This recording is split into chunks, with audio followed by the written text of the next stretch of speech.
the point, and then I want to share this with you because I used to live in New York, and I'm on the subway train. I go down on the subway train, and it's raining, and I got my umbrella. And when I get to the bottom of Central Park West, I pop my umbrella to take the rain off, right?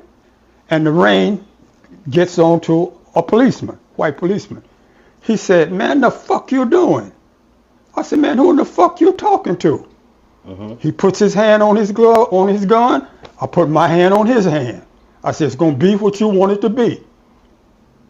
You ain't gonna just shoot me, man. It's gonna be what you want it to be. Cause I'm just as much man as you are with this gun." And he looked at me. He said, "Oh, go on, you crazy."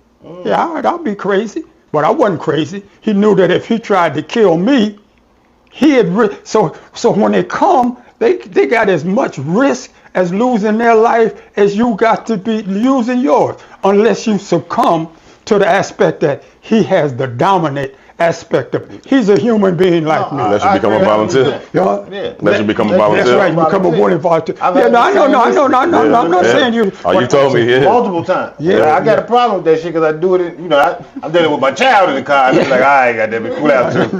You know what I mean? No, but if you want your child to understand, you got to do it. You got to do it. You got to do it. You got to do it all the time. Because if you want to give up something, I'm gonna give one more analogy, and I'm not just trying to polish me.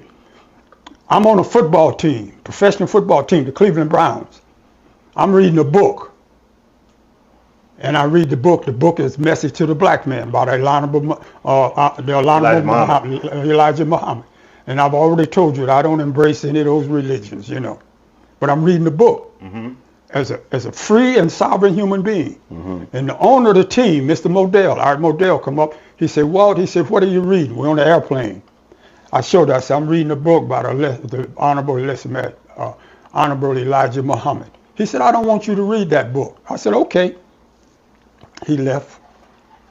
Half an hour, 45 minutes, he come back. He said, "You reading that book?" I said, "Yeah."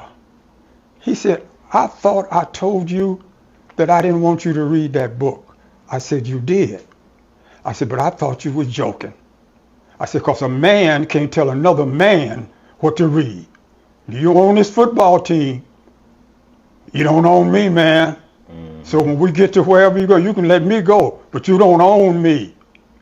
Now, final example, and I'm gonna say, and I want this young lady to excuse this young lady.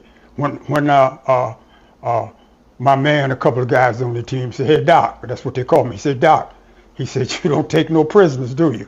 I said, "No, I don't take no prisoners, and I'm not going to be one." So I get back home. I tell my wife about it, my first wife. You know my first wife. Told her about it.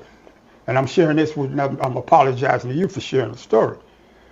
My first wife, she said, "Well, Walt," she said, "why don't you just put up the book?" I said, "I just can't put up the book. He can't tell me to put up the book." I said, "Barbara," and she said, "What?" I said, "Let me ask you this. You said I should put up the book because he said put up the book. I said, suppose he said, I want to fuck you. What do I do now?" She said, "He'd never say that." I said, "I thought he'd never say put up the book. I don't know what he'll say. I don't know what he'll do. All I know is what I got to do." That's the best way I can explain it. For me. That's real, Uncle Walt. It's my nature, dog. I can't help myself. The fuck you want me to do?